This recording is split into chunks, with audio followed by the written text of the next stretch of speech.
그럼 이어서 그 모던 아트의 두 갈래 예술적 아방가르드 이론을 계속 살펴보도록 하겠습니다. 이 페트 브루그의 예술적 아방가르드라는 이 개념을 통해서 이제 모더니즘 미술의 이 미학적인 측면과 비평적인 측면을 지금 살펴보고 있는데, 이 칸트의 판단력 비판, 취미 판단의 이론을 통해서 모던 아트의 미학적인 지평이 어떻게 구성되어 있는지를 살펴봤다 그러면은, 이제는 그 예술적 아방가르드, 이 모더니즘 미술의 어떤 이 비평적 관점에서 대표적인 인물로 꼽히는 클레멘트 그린버그의 모더니즘 미술 비평을 살펴보도록 하겠습니다. 이 클레멘트 그린버그는 너무나 유명한 이 모던 아트 미술 비평가인데, 전후 가장 영향력 있는 비평가이자 미술의 축을 프랑스에서 파리에서 뉴욕으로 이렇게 이제 이동시키는데 결정적인 역할을 한 인물이에요. 이 모던 아트를 공부를 하게 될 때 클레멘트 그린버그를 비껴갈 수 없을 정도로 유명한 인물인데, 이 비평가가 쓴 세 편의 논문을 간략하게 조금 개관하는 그런 시간을 갖도록 하겠습니다. 이 클레멘트 그린버그는 원래 마르크스주의자예요. 그런데 이제 이 형식주의 모던 아트 이론가로 이제 전향을 하게 되는 거죠. 하지만 초기에 이제 이런 중요한 글들이 당시 공산당 기관지에 실리게 되는 그런 아이러니가 있습니다. 첫 번째 논문이 아방가르드와 키치라는 논문인데, 1939년도에 파티젠 리뷰라는 잡지에서 이 마르크스주의 기관지거든요. 여기서 출간이 된 건데, 굉장히 널리 회자되는 그런 논문이에요. 그래서 그 핵심적인 내용을 좀 살펴보도록 하겠습니다. 이 출판된 연기가 조금 의미심장한 것은 1939년도에 이 논문이 쓰여졌습니다. 1939년이라는 것은 2차 세계대전이 발발하던 해예요. 한 시대의 종말을 재촉하는 그런 인류에 가공할 만한 그런 역사적인 사건이 발발하던 그런 시점에 쓰여진 그런 논문입니다. 이 아방가르드와 키치라는 이 논문은 서구 산업사회가 양산해내는 두 가지 상반된 문화 현상을 이 그린버그는 아방가르드와 키치로 이렇게 구분해서 설명을 하고 있습니다. 핵심은 이 그린버그는 모던 아트를 대변하는 아방가르드 미술이 소비주의 혹은 상업주의 혹은 자본주의를 얘기한 거죠. 자본주의에 의해 문화가 타락하는 것을 막을 수 있다고 주장하는 데 있습니다. 그러니까 이 서구 산업 사회가 양산하는 이 문화 가운데는 하나는 진정한 모더니스트 아트, 다른 하나는 이 저급한 키치 아트가 있는데, 이제 아방가르드 예술을 적극적으로 옹호하기 위해서 쓰여진 논문이라고 그렇게 보시면 되겠습니다. 중요한 쟁점으로서는 그린버그는 아카데믹 아트를 키치와 동일시하며 그렇게 이제 키치로 취급하고 있는데, 이것은 많은 논란을 제기하고 있죠. 뭐 르네상스 거장이라든지 뭐 렘브란트라든지 다비드 트라코레 이런 모든 아카데믹 아티스트를 키치로 취급했으니까 굉장히 많은 저항에 부딪히게 되는 거죠. 그래서 결국은 그린버그는 후에 이러한 입장을 철회하기도 합니다. 어쨌든 그린버그 입장에서 볼 때는 아카데믹 아트는 쉽게 가르치고 배울 수 있는 그런 양식으로 간주가 되었어요. 그러니까 외부 세계를 모방하는 양식이니까 간단한 일루전의 몇 가지 기법을 익히면 누구나 아카데믹 아트를 이제 그려낼 수 있다고 보는 거죠. 그런데 모던 아트는 그런 모방이 아니라 진정한 새로운 형식을 창조했으니까 이제 모든 이런 아카데믹 아트를 키치로 취급을 했던 거예요. 물론 그렇게 단순하게 받아들일 수는 없는 것이었지만, 그래서 이제 이 아방가르드 예술가는 부르주아 사회의 산물이면서도 자신의 예술의 순수성을 위해 부르주아로부터 결별을 선언하게 됩니다. 하지만 생존을 위해 다시 부르주아 사회에 밀착하게 되는데 이를 황금 퇴출이라고 부르고 있습니다. 이 부분을 조금 더 부연해서 설명을 하자면은 그 기본적으로 아방가르드 예술가들은 이 부르주아 계층의 출신들이에요.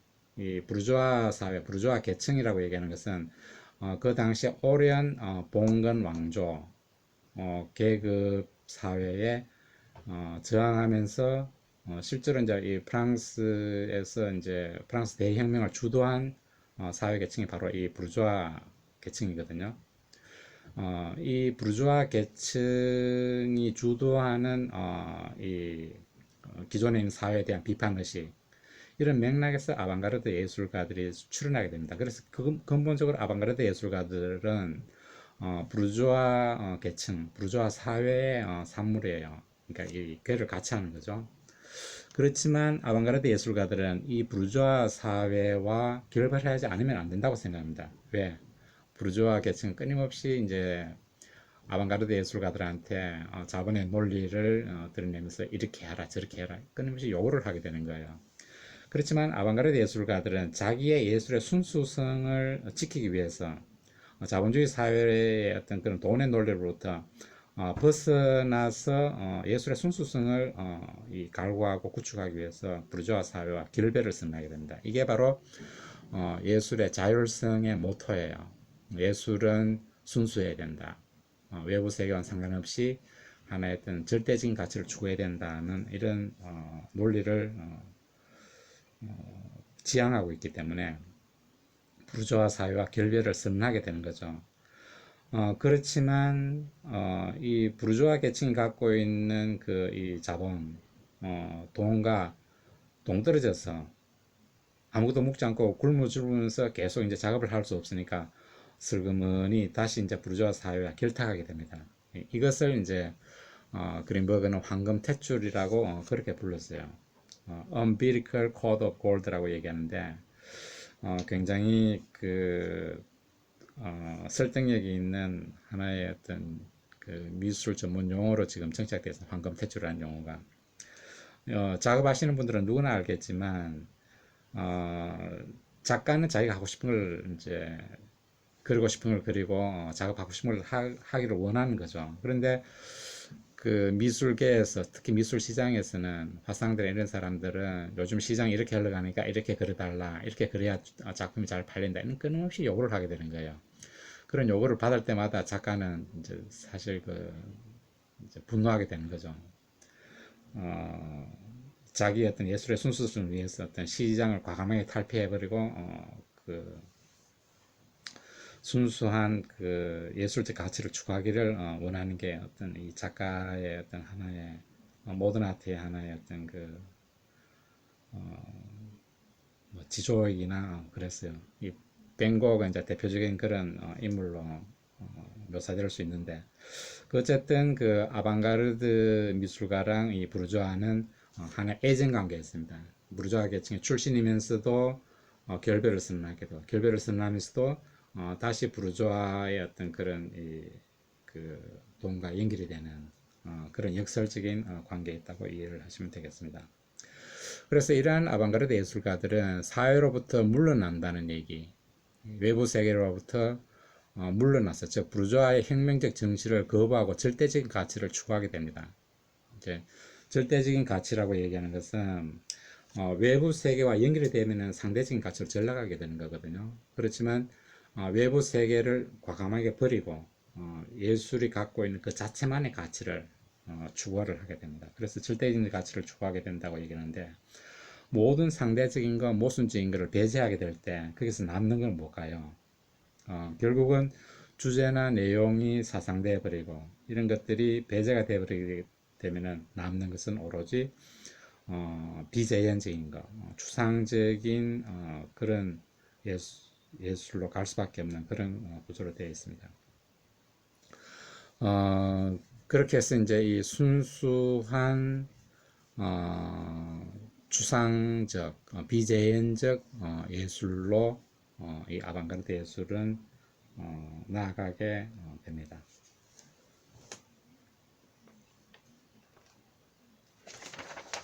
이렇게 될 때, 그러니까 아방가르드 예술가들이 절대적인 가치, 추상적인 가치, 비재현적인 가치를 추구를 하게 될 때, 결국은 어디에 집중을 하게 될까요? 이제 우리의 일상적인 경우 외부 세계와 벗어나게 될 때, 아방가르드 아티스트들이 자기의 기술을, 솜씨를 집중할 수 있는 것은 매체뿐이게 됩니다. 자기가 다루는 매체.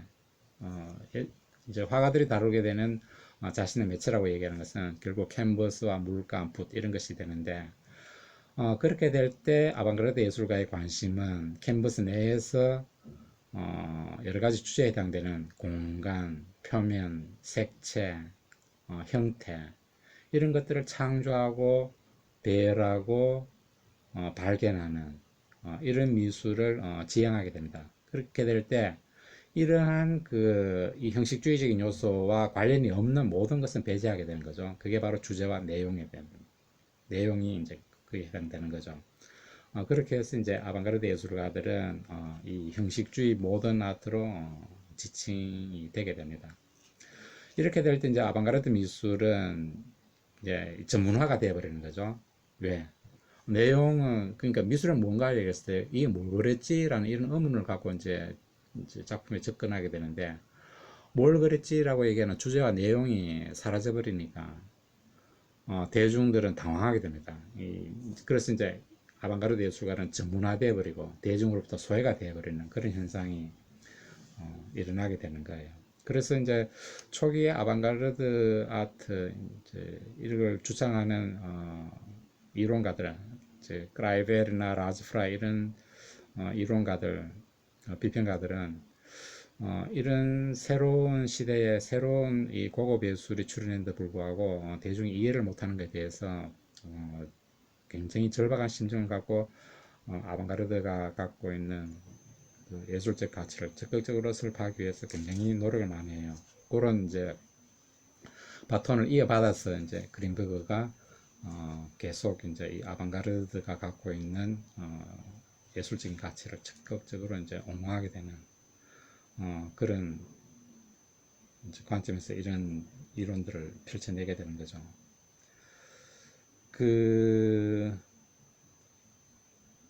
이런 반면에 이 키치라고 얘기하는 것은 이 서구 산업 사회의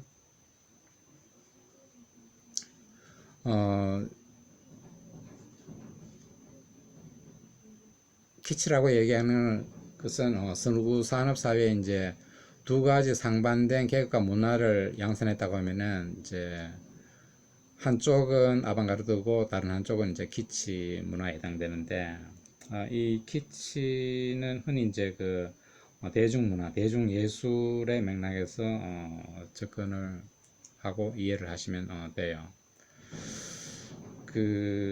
키치가 등장하게 된 사회적인 시대적인 배경을 조금 살펴볼 필요가 있는데 산업 사회가 처음 시작하던 18세기에 이제 산업 사회가 발전하게 됨에 따라 이 도시가 형성이 되는 거거든요. 도시가 형성된다는 얘기는 산업혁명은 하나의 어떤 대량 생산 체제를 구축함으로 인해서 공장이 막 이렇게 들어서게 됩니다. 많은 이제 공장이 들어서게 되면 많은 이제 노동 인력이 필요한데 이런 노동 인력들이 갑자기 구해질 수가 없는 거잖아요, 그죠? 그래서 농부들이 이 공장을 중심으로 해서 대거 유입되게 됩니다. 이게 바로 이제 산업 사회에서 도시가 출현하게 된 배경이에요. 그렇게 해서 이제 18세기에 빠르게 이제 도시가 이제 런던을 중심으로 해서 도시가 이제 형성이 되는데 도시의 대다수의 대중이라고 얘기하는 것은 공장 노동자들이거든요. 이런 사람들이 이제 프로레탈리아 계급을 형성하게 되고 공장의 이제 주인에 해당되는 사람이 이제 부르주아가 되는 거죠. 그래서 이 산업 사회를 통해서 이제 두 가지 계급이 형성이 되는 거죠. 이 부르주아 계급이랑 프롤레타리아 계급이 형성되는데, 당연히 이제 도시 대중의 압도적인 숫자는 프롤레타리아 계급으로 형성이 되잖아요, 그죠?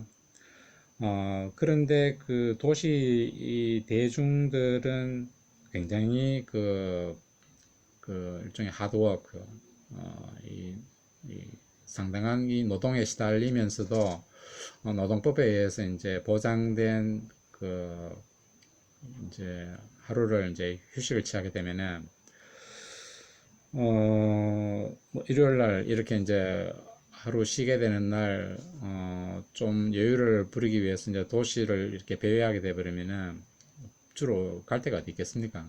그래서 뭐 이를테면은 뭐 예술적인 욕구에 따라서 뭐 미술관 이런 데 가게 되면은 거기는 이 아방가르드 예술 중심으로 이렇게 전시가 되고 있었거든요. 그 당시에 20세기 초반 같은 경우에 뭐 피카소나 마네, 뭐 모네 이런 그 이제 아방가르드 예술가들의 작품이 걸려 있으면은 이 도시 대중은 그것을 이해를 하지를 못하죠. 고급 예술을.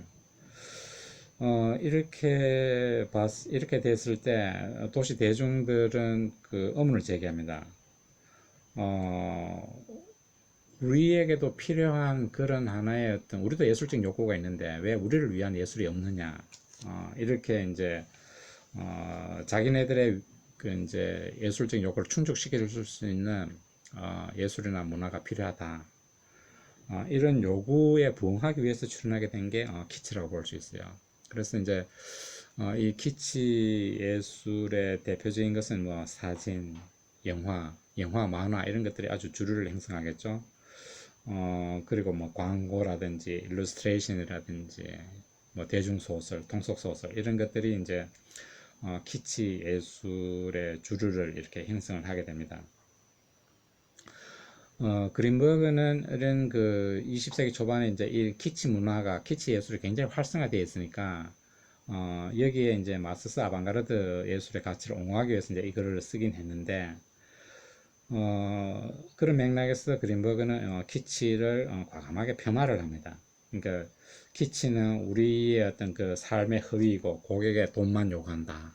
이런 식으로 이제 그 얘기를 하면서 모든 키치는 아카데믹하고 아카데믹한 모든 것은 키치이다 라고 이렇게 주장을 하는 거죠. 그린버그에 따르면은 진정한 예술적인 아방가르드는 결코 이러한 자본주의에 사무를 수가 없다고 이렇게 하는 거죠. 키치는 그 독립적으로 존재한다기보다는 성숙한 문화, 아방가르드 예술의 변형으로서만 존재한다고 그렇게 봤던 겁니다. 그야말로 이제 이 그 그린버그는 이 아방가르드 예술의 확산에 대해서 상당한 위기의식을 느끼고 참 이 키치 문화의 확산성과 해악성을 염두에 두고 위기의식을 느끼고 이제 이 아방가르드 예술을 적극적으로 이제 주창했지만 여러 가지 그 문제점을 안고 있기도 해요. 이를테면은 러시아 사람들이 왜 러시아 주민들 혹은 농민들이 피카소보다는 일리아 레핀을 더 선호한 자기는 이해를 하지 못하겠다고 이렇게 얘기를 하는데, 러시아 농민이 자기의 어떤 삶이나 어떤 그 러시아 민족성이 갖고 있는 여러 가지 어떤 그 업적들을 다루는 일리아 레핀보다도 아무런 외부 세계와 관계없는 이 형식주의 미술을 구가한 이 피카소를 좋아해야 될 이유를 사실 찾지 못하는데, 그린버그는 이제 러시아 농민도 왜 일리아 레핀을 좋아하고 피카소를 찬양하지 않는지에 대해서 자기는 이해를 못한다는 듯이 계속 이렇게 이런 얘기를 하고 있어요. 이런 것들은 뭐 지금 이제 그린버그의 어떤 그런 입장은 충분히 이해를 할 수 있지만 지금 컨템포러리 관점에서는 받아들이기 힘든 그런 오류로 이제 간주될 수 있는 거죠. 그러면은 그 뭐 간단하게 그 정리를 하자면은 이 아방가르드 예술은 진정한 모던 아트고 키치는 저급한 아카데믹 아트에 불과한 것이라는 이런 그 극단적으로 이제 분리하면서 그린버그는 아방가르드 이코르 진정한 모던 아트 이런 등식 속에서 아방가르드가 아트가 갖고 있는 가치를 적극적으로 주장하려고 했던 겁니다. 그러면은 그 두 번째 논문으로 넘어가서 그린버그의 더 새로운 라콘이라는 이 논문을 조금 살펴보도록 할게요. 더 새로운 라콘을 향하여 Toward a Newer 라콘 1940년에 파티전 리뷰 조금 전에 그 아방가르드 키치가 실렸던 그 잡지에 실린 그 논문인데 이 논문은 18세기에 레싱이슨 라오콘이라는 그 짤막한 그 책이 있고 그리고 20세기 초반 1910년도에 베비치라는 이론가가 쓴 The New 라콘이라는 그 책이 있습니다. 그러니까 이런 책의 연장선상 속에서 그린버그는 더 새로운 라오콘이라는 이 Toward a Newer 라오콘이라는 이런 그 에세이를 쓰게 되는데 흥미롭죠. 레생은 라오콘, 베비트는 새로운 라오콘, 그린버그는 더 새로운 라오콘이라는 그 명칭을 갖고 이런 글을 쓰게 되는데 여기서 그 핵심적인 그 문제는 다양한 예술들을 구분하는 경계의 존재가 또한 그들 내에서 가치의 가능성의 조건인가라는 문제를 다루기 위해서 이제 이런 글을 쓰게 되는데 조금 부연하자면은 다양한 예술들 뭐 시, 회화, 연극, 조각, 뭐 음악 이런 예술들이 있다 그러면 이 예술들 사이의 어떤 경계가 어떻게 해서 구분되는지 이런 경계의 어떤 이 조건이 그 예술이 추구하는 가능성의 조건과 일치하는지 이런 문제를 제기하고 다뤘다고 볼 수 있어요. 이를테면은 시는 언어의 예술이죠, 그죠? 기본적으로 모든 문학이나 시는 언어를 매개로 해서 그 예술적인 가치가 추구되는 거죠. 그러면 음악은 뭘까요? 당연히 소리겠죠. 사운드를 통해서 이제 음악이라는 예술적인 가치가 자기의 어떤 가능의 조건이기도 하면서 가치의 가능의 조건이지 않을까라는 거예요. 그러면은 시가 언어고 음악이 소리 같으면은 미술은 뭘까요? 미술은 이제 이미지라는 거죠. 그러니까 이 이미지를 창조하는 게 이제 미술의 하나의 어떤 그 자기의 본령의 어떤 이 가능의 조건이자 가치의 조건일 수 있지 않을까라는 거죠. 그래서 이런 문제를 다루는 게 이제 18세기 이래 지속적으로 이제 논의되어 왔는데 이제 그린버그도 이런 이제 맥락에서 이런 예술들 사이의 경계의 문제를 제기하면서 모던 아트가 갖고 있는 고유한 경계, 모던 아트가 갖고 있는 고유한 내체 혹은 그 한계를 통해서 모던 아트의 고유한 가치를 규정하려고 했던 거예요. 그래서 이제 그 그린버그가 이런 예술의 경계를 통해서 이제 검토를 해봤을 때 오늘날 회화, 오늘날 모던 아트의 모던 아트 혹은 모던 그 페인팅은 추상성과 비대상성, 비재현성을 얘기하는 거죠. 이런 쪽의 어떤 그 쪽으로 이제 하나의 도구마가 해당되죠. 그렇게 이제 나아가게 되는데 이런 것은 회화 예술의 어떤 이 정체성의 문제와 직결이 되는 거죠. 그래서 이 아방가르드는 그 최고의 조형 예술은 문학과 주제를 배제하고 순수한 추상을 추구하는 예술이라고 이렇게 단언을 하게 됩니다.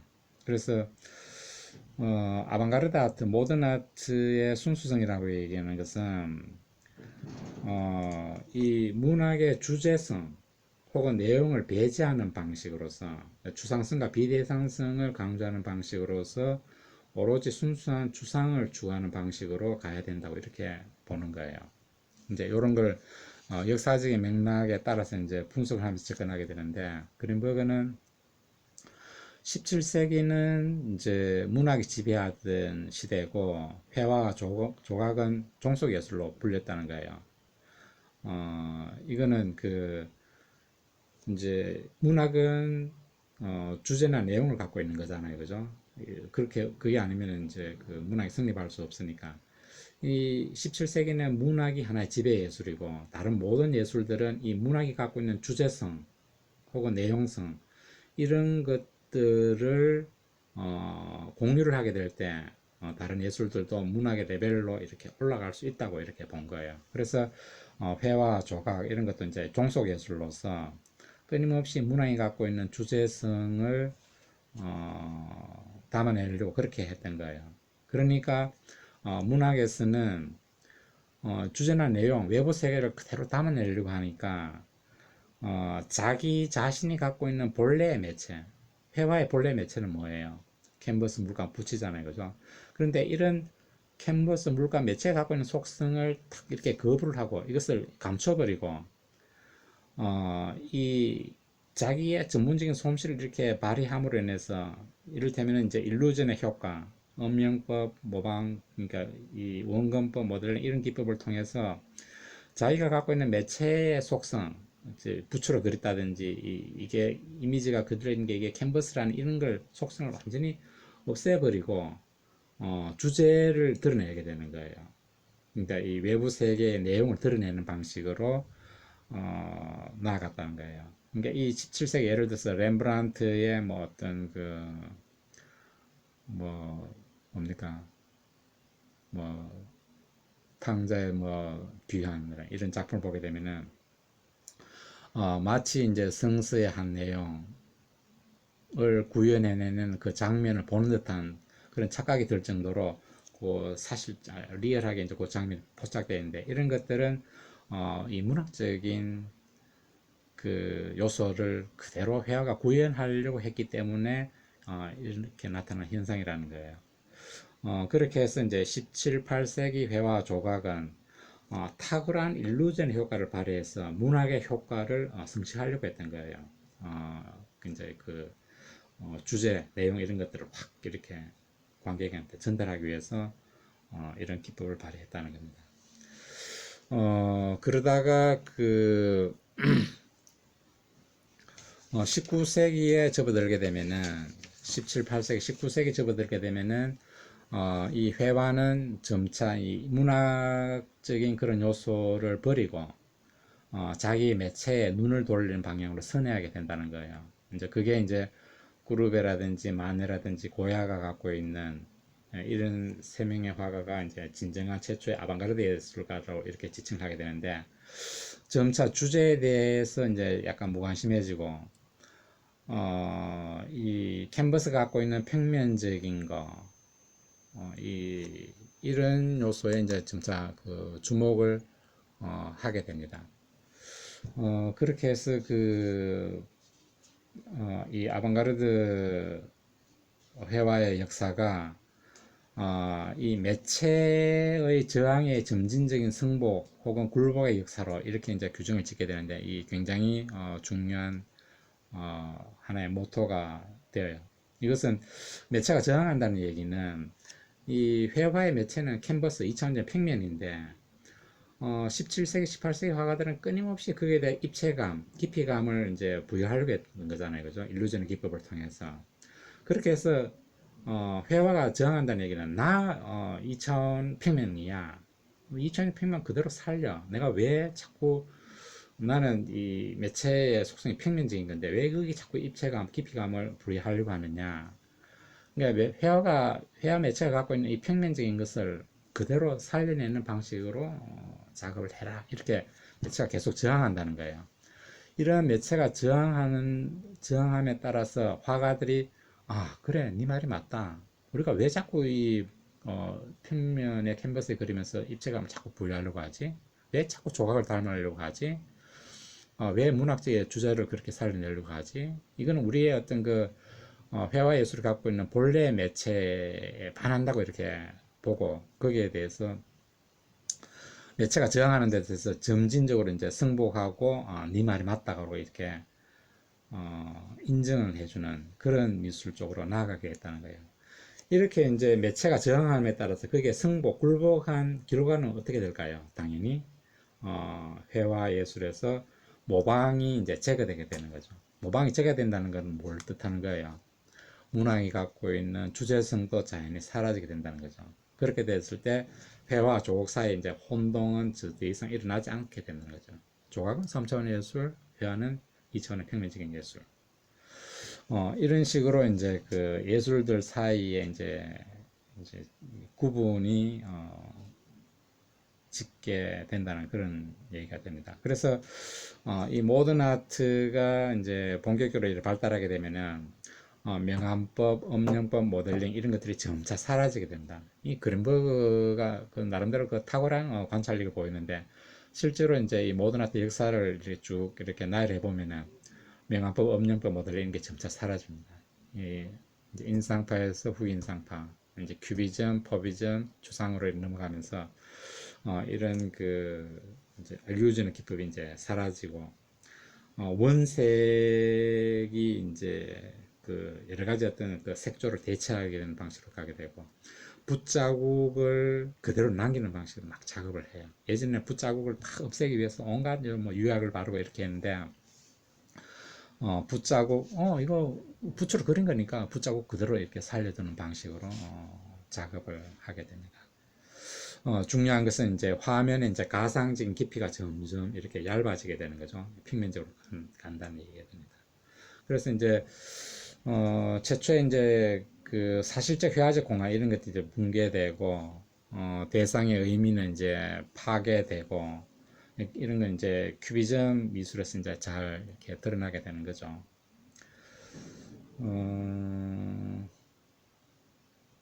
그래서 이제 회화 예술의 본령은 평면성에 있다. 이런 식으로 이제 그 결론을 이제 내리게 됩니다.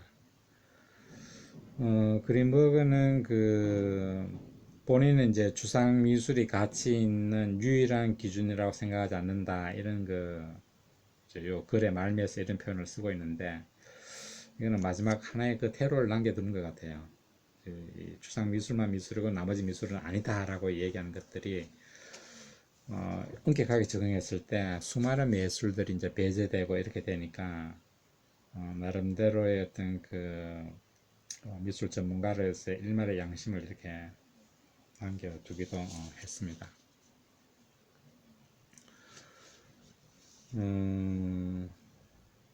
그 대척점에 있는 미술을 일방적으로 완전히 타기한 것은 아니다. 이렇게 이해를 하시면 될 것 같습니다. 자, 그러면은 다음으로 넘어가서 계속 보도록 할까요? 모더니스트 회화.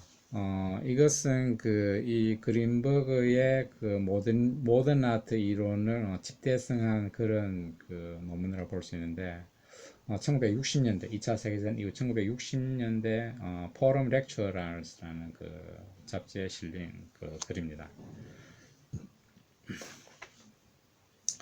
이 글 속에서는 그 시각 예술에 대한 모더니스트 입장을 정식화한 에세이인데 지난 세기 동안의 회화의 발전 논리는 엄격한 자기 비판을 통해서 규정되고 정당화될 수 있다는 그런 입장을 펼치게 돼요. 여기서 이제 이러한 예술의 어떤 그 기술적인 그 변화의 초점은 후기 회화적 추상 화가에 해당되는 포스트 페인트리 애브스트랙션 아티스트라고 얘기하는데 그 모리스 루이스라든지 케네스 롤랑이라든지 이런 그 미술가들을 옹호하기 위해서 이 글이 쓰여졌다고 그렇게 보시면 됩니다. 이 모더니즘의 그 본질을 이제 규명을 하는데 이 글을 통해서 한 교과는 자기 비판을 통해서 자기의 고유한 영역을 확립할 수 있다는 입장에서 접근을 해요. 이런 관점에서 이제 그 그린버그는 칸트의 그 비판 철학을 이제 끌어 들어와서 자기가 설명하게 되는데 칸트의 비판 철학은 그 앞선 시간에 그 좀 살펴봤듯이 그 하나의 그 자기 비판을 통해서 이제 한 교과를 새롭게 이제 그 구현을 하려고 했던 거예요. 이를테면은 인식론은 그 삶에 관한 하나의 학문인데 이 인식을 다루는 우리의 능력이 뭐라 그랬습니까? 순수 이성 혹은 그 지성이라고 얘기했잖아요, 그죠? 이 우리의 이 능력을 자기 비판, 셀프 크리틱을 통해서 오로지 그 이 인식론이 자기 비판을 통해서 자기의 고유한 영역, 오로지 그 이제 이 순수 이성, 지성에만 해당되는 것만 딱 이렇게 그 자기 비판을 통해서 고유한 영역을 확립하게 되면은 오류가 없는 인식론이 성립되지 않을까라고 얘기하는 게 이제 칸트의 비판 철학의 핵심인데, 이런 논리를 그대로 들고 왔어. 이 그린버그는 모든 아트도 자기 비판을 통해서 자기의 고유한 영역을 확립할 수 있다고 본 거예요. 그래서 이런 관점에서 그 그린버그는 칸트의 말로 최초의 진정한 모더니스트라고 이렇게 봅니다. 그래서 예술은 자기 비판을 통해서 다른 활동들과 구분되는, 다른 활동으로도 얻을 수 없는 자기의 고유한 하나의 예술적인 가치, 미적 가치를 구현해낼 수 있다고 봅니다. 그래서 각각의 예술은 자기 비판을 통해서 자기 매체를 통해서 자기의 고유한 영역, 자기의 고유한 어떤 가치를 구현해 내게 될 때 자기의 본래의 어떤 예술의 어떤 영역을 구축할 수 있다고 보는 거죠.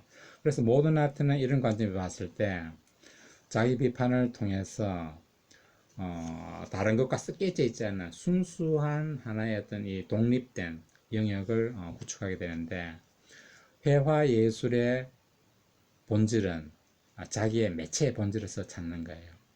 그런 거에 따르면. 그래서 회화 매체의 본질은 위에서 잠깐 언급됐다시피 뭡니까?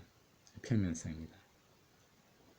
flat surface라고 얘기하는데 이 평면성인데, 평면성과 지지체의 형태, 지지체의 형태라는 건 뭘 얘기하는 거죠? 캔버스를 얘기하는 거죠. 이 캔버스의 형태는 되게 이제 직사각형이잖아요, 그죠?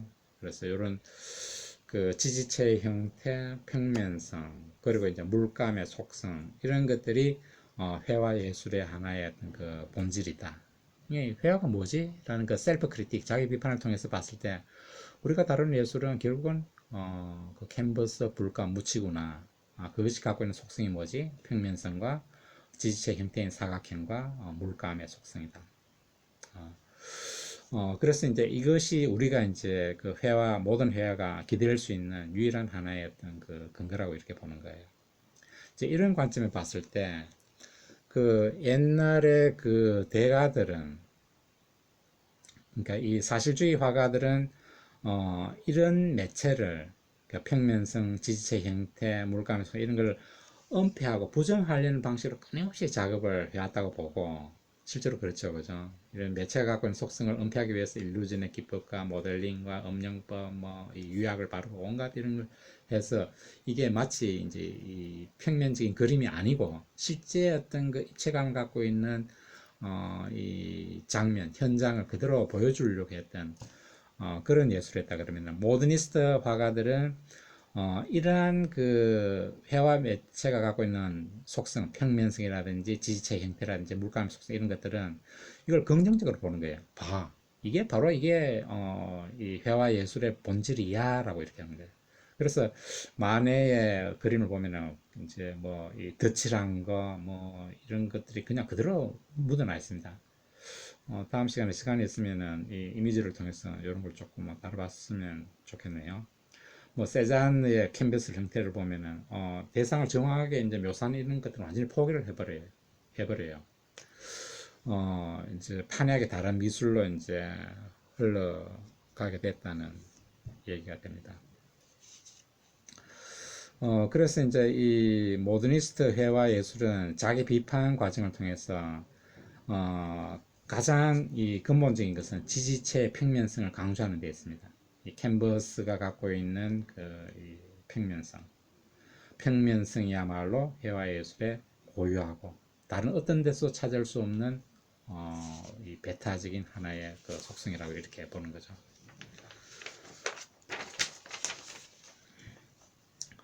어,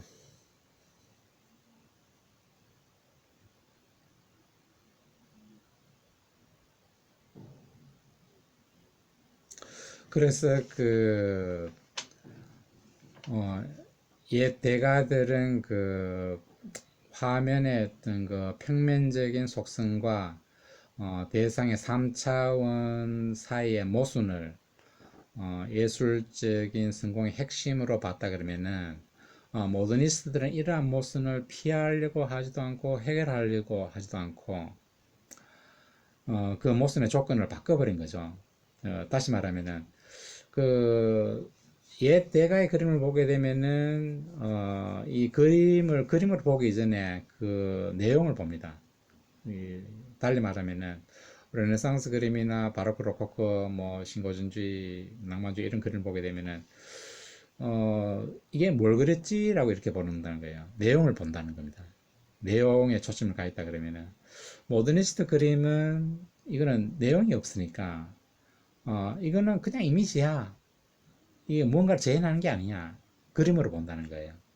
그러니까 그 아주 재밌는 그런 표현인데 옛 대가 이게 아카데믹 아트 그림이라고 보는데 아카데믹 아트 그림은 그림으로 보기 이전에 우선 내용을 보는 반면에 모더니스트 그림은 우선 내용보다는 그림을 보게 된다. 이건 이미지야라고 이렇게 본다는 거예요. 작품에 대한 그 관객의 태도가 근본적으로 달라지지 않을 수밖에 없었다는 그런 얘기가 되죠. 그래서 모더니즘이 그 원리적으로 버린 것은 대상의 3차원적인 공간에 해당되는 거죠. 그래서 3차원은 조각의 영역이고 회화는 2차원의 평면적인 하나의 자율적인 그런 공간을 추구한 미술로 이렇게 뚜렷하게 이제 구분이 되는 거죠. 그래서 그 모더니즘 미술은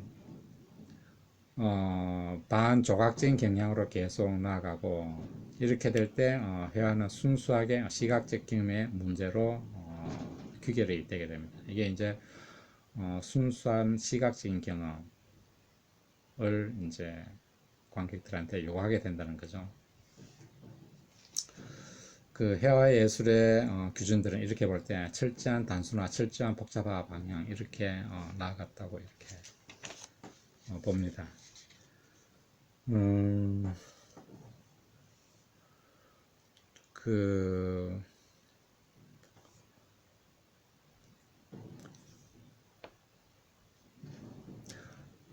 그, 이렇게 봤을 때 이제 모던 아트는 회화는 이제 그 스스로 이제 회화가 추상적이게 된 것은 바로 이제 재현적이고 문학적인 것을 배제하려는 노력에서 그렇고 모더니스트 회화 예술의 규준은 철저하게 이제 이 단순화, 놀란 그림 보면 그렇고 복잡화, 모리스 루이스의 그림을 보면 이렇게 되는데 이런 것들이 이제 이 최근의 이제 추상의 경향이라고 그렇게 보는 거죠.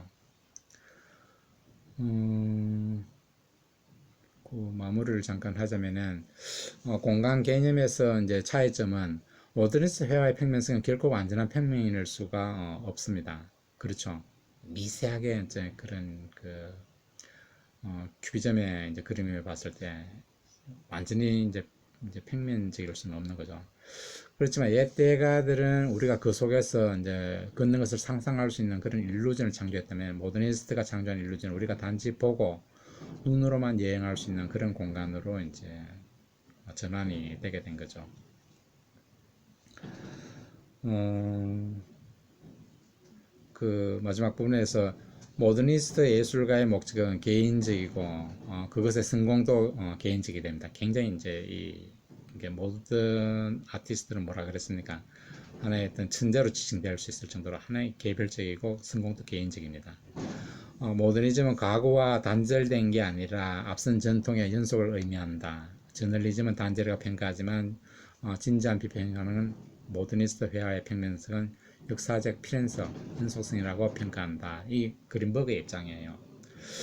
그런데 여러분들 어떻게 생각하는지 궁금하게 생각해 볼 필요가 있어요. 이 아카데미와 같은 모던은 연속적인지 그렇지 않으면 단절의 역사를 봐야 되는지 이것은 단정적으로 제가 답변을 내리기는 좀 곤란한데, 기본적으로 그 모더니스트가 추구한 미학적인 게 아카데미 아트가 추구한 미학적인 핵심적인 내용이 전부 다 이제 배제가 돼버리는 거잖아요, 그죠? 그럼에도 불구하고 과연 연속으로 볼 수 있는지, 연속으로 볼 수 있다 그러면 어떤 의미에서 그런지 이런 부분이 이제 이 논문이 남겨놓은 마지막 숙제라고 볼 수 있어요. 조금 그 부연하자면은 그 아카데믹 아트가 모방이고 일루전 효과를 통해서 이 객관적인 아름다움을 구현하는 게 핵심이라 그러면은 이 칸트나 이 그린버그가 추구하는 모던 아트는 이런 것들을 다 버려버리게 되는 거잖아요. 그죠? 모방이 아니고 새로운 형식의 창조, 일루전은 완전히 사라져 버리게 되고 객관적인 미도 아니고 주관적인 형식 미를 추구하게 되는 거니까. 이렇게 봤을 때는 일방적으로 연속으로 보기에는 상당히 문제점이 많을 거예요. 저는 제 입장은 그렇습니다. 유일하게 이제 연속적인 측면을 볼 수 있는 것은 하나의 어떤 그 미에 대한 추구, 어떤 아카데미 같은 형식미가 있거든요. 어떤 그 이 형태적인 어떤 그런 미, 비례 조화 균형에서 오는 그 형식적인 미, 이런 부분에 봤을 때는 그 재현에서 오는 형식미가 있고 비재현 추상에서 오는 형식미가 있다는 차이일 뿐이지 이런 미의 미적인 측면에서는 연결이 되어 있는 그런 지점을 또 확인할 수 있어요. 오늘은 여기까지 할까요? 네, 수고하셨습니다.